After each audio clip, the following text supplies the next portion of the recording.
किसी शहर में दो फेरी वाले रहते थे। वे दोनों मोती के चमकीले आभूषण बेचा करते थे। उनमें से एक ईमानदार था और दूसरा बेईमान। एक बार दोनों पड़ोस के शहर में अपना सामान बेचने गए। उस शहर में हीरों के सौदागर की एक बहुत बड़ी हवेली थी। अचानक व्यापार में घाटा हो गया और किसी कारणवश परिवार के बहुत सारे लोग काल के ग्रास बन गए। मात्र एक बच्ची और उसकी दादी जीवित बचे थे। वे छोटा मोटा काम करके अपना जीवन यापन करते थे। उनके घर के दरवाजे पर बेईमान फेरी वाले ने आकर आवाज़ दी, मोती के आभूषण ले लो। बालिका ने फेरी वाले की आवाज़ सुनकर मचलते हुए दादी से कहा, दादी मुझे एक आभूषण ले दो ना। दादी ने उसे समझाते हुए कहा, बेटी हम लोग बहुत गरीब हैं, घर में खाने के लिए अन्न भी नहीं है, आभूषण के लिए पैसा कहाँ से आएगा, मैं तुम्हें आभूषण कैसे खरीद कर दूँ। बालिका को अचानक एक पुराने कटोरे की याद आई। उसने उस कटोरे को दादी को दिखाते हुए कहा, दादी देखो यह पुराना कटोरा, इसे बदलकर कुछ अच्छा ले लेते हैं। वह कटोरा उसके परदादा का था जो बहुत बड़े सौदागर थे।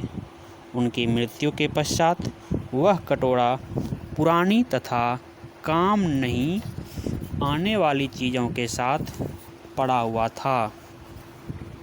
बहुत दिनों से यूं ही पड़ा हुआ वह काला हो गया था। वृद्धा ने उस कटोरे को लेकर उलट पलट कर देखा पर यह समझ नहीं पाई कि वह सोने का है।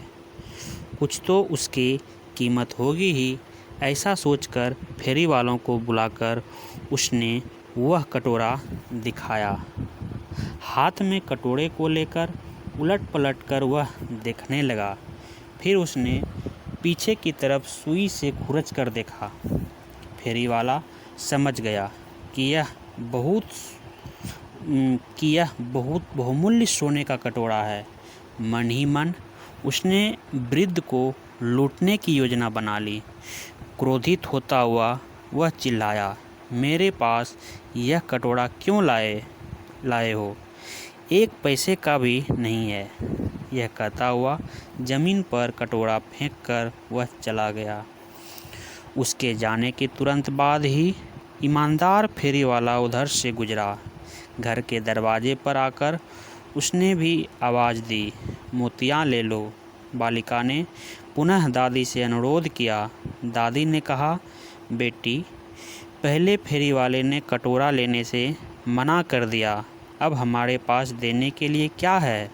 बालिका ने कहा, दादी पहले वाला व्यापारी गंदा था, शायद यह ले ले।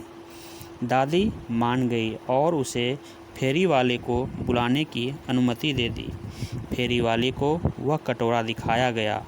उसने तुरंत उस कटोरे को वास्तविकता पहचान ली और वृद्धा से बोला, माताजी इस कटोरे की कीमत कई हजार रुपये है, मुझे क्षमा करें, मैं अपनी मोतियों के बदले इसे नहीं ले सकता।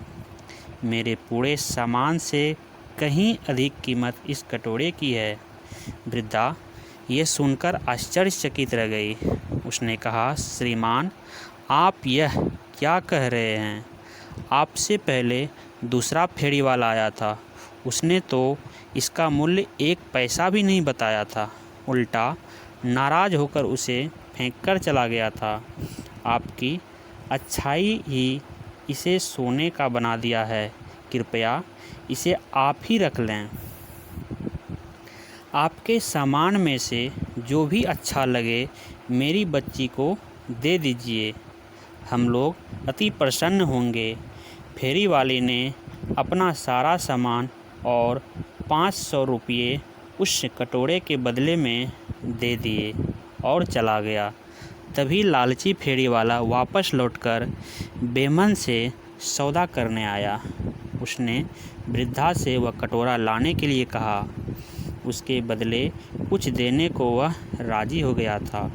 वृद्धा ने उसे धिक्कारते हुए कहा, धूर्त, तुमने हमारे सोने के कटोरे को 1 पैसा का भी नहीं बताया। यह तो अच्छा हुआ कि हमने तुमसे सौदा नहीं किया। दूसरा फेरी वाला आया था और उसने कटोरे की असली कीमत बताई और सौदा भी किया। उसके पास जो भी था सब उसने हमें दे दिया। हम बहुत प्रसन्न हैं। तुमने आने में देर कर दी। यह सुनते ही वह क्रोध से आपे से बाहर होता हुआ चिल्लाया, हाय, मेरा सोने का कटोरा, मैं तो लुट गया।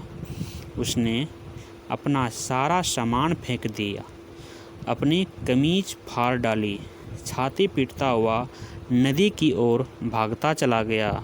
वहाँ उसका पैर फिसला और वह पानी के तेज बहाव में गिरकर डूब गया। ईमानदार फेरी वाला अपने घर वापस आ गया। उसने अपना शेष जीवन दान, पुण्य और अच्छे कार्यों में व्यतीत किया। दोस्तों, यह कहानी आपके मन में एक सकारात्मक ऊर्जा का संचार करे, जो मन में बनने वाली नकारात्मक ऊर्जा को खत्म कर आपको सही राह पर ले जाएगी। ऐसी हमारी मनोकामना है। आज के वीडियो में इतना ही। मिलते हैं अगले वीडियो में किसी और